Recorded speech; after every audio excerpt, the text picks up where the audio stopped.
أعوذ بالله من الشيطان الرجيم. بسم الله الرحمن الرحيم. فانطلقا حتى إذا ركبا في السفينة خرقها قال أخرقتها لتغرق أهلها لقد جئت شيئا إمرا. پھر وہ دونوں چلے یہاں تک کہ جب کشتی میں سوار ہوئے تو خضر نے اسے کلہاڑی سے چیر ڈالا۔ موسیٰ نے فرمایا، کیا آپ نے کشتی کو اس لیے چیر دیا کہ اس کے سواروں کو غرق کر دیں؟ بے شک آپ نے بڑا نقصان والا کام کیا۔ قال ألم أقل إنك لن تستطيع معي صبرا. خضر نے فرمایا، کیا میں نے نہ کہا تھا کہ آپ میرے ساتھ ہرگز نہ ٹھہر سکیں گے؟ قال لا تؤاخذني بما نسيت ولا ترهقني من أمري عسرا.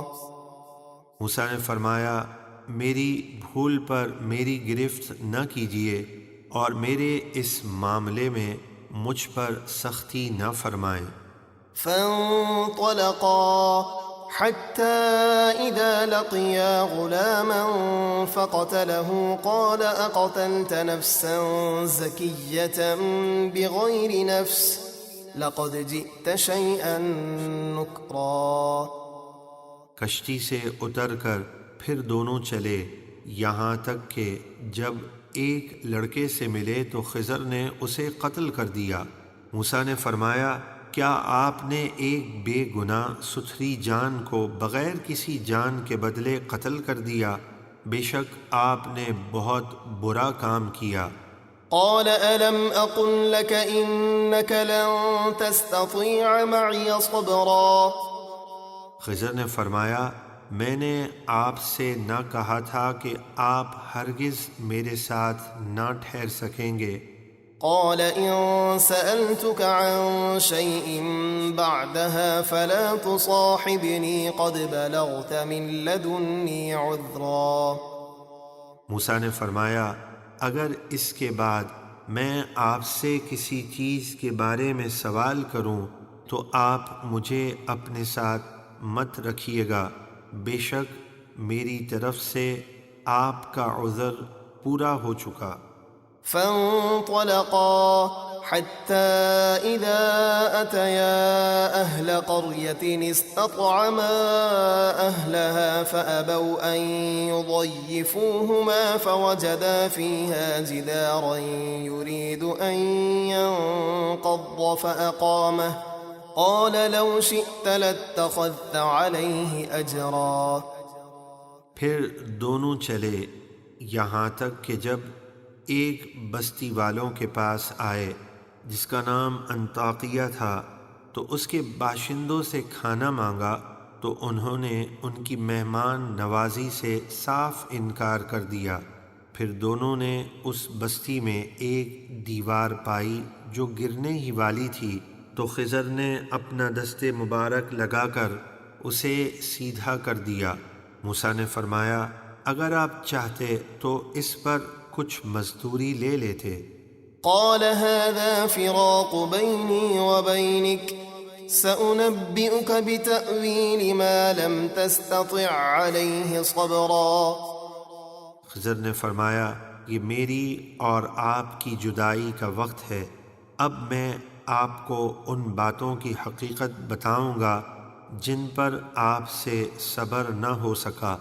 أما السفينة فكانت لمساكين يعملون في البحر فأردت أن أعيبها وكان وراءهم ملك يأخذ كل سفينة غصبا. وہ جو کشتی تھی تو وہ کچھ محتاج لوگوں کی تھی جو دریا میں کام کرتے تھے اور ان کی روزی کا سارا دار و مدار اس کشتی پر تھا، تو میں نے چاہا کہ اسے عیب دار کر دوں، اور اس کی وجہ یہ تھی کہ ان کے آگے ایک ظالم بادشاہ تھا جو ہر ثابت کشتی زبردستی چھین لیتا تھا اور عیب دار ہوتی تو چھوڑ دیتا، اس لیے میں نے ایسا کیا۔ وأما الغلام فكان أبواه مؤمنين فخشينا أن يرهقهما طغيانا وكفرا فأردنا أن يبدلهما ربهما خيرا منه زكاة وأقرب رحما۔ اور وہ جو لڑکا تھا اس کے ماں باپ مسلمان تھے اور وہ لڑکا پکا کافر تھا، تو ہمیں ڈر ہوا کہ وہ ان کو سرکشی اور کفر پر مجبور کر دے گا، تو ہم نے چاہا کہ ان دونوں کا رب انہیں اس سے بہتر پاکیزہ اور بہت رحم دل اولاد عطا فرمائے۔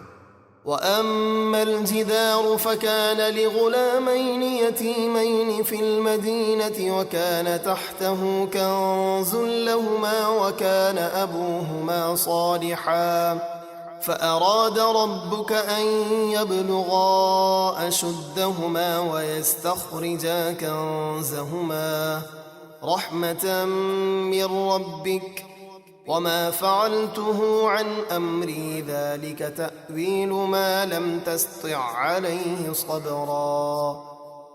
رہی وہ دیوار تو وہ شہر کے 2 یتیم لڑکوں کی تھی، اور اس کے نیچے ان کا خزانہ تھا، اور ان کا باپ نیک آدمی تھا، تو آپ کے رب نے چاہا کہ وہ دونوں اپنی جوانی کو پہنچیں اور آپ کے رب کی رحمت سے اپنا خزانہ نکال لیں، اور یہ کچھ بھی میں نے اپنی مرضی سے نہیں کیا بلکہ اللہ کے حکم سے کیا۔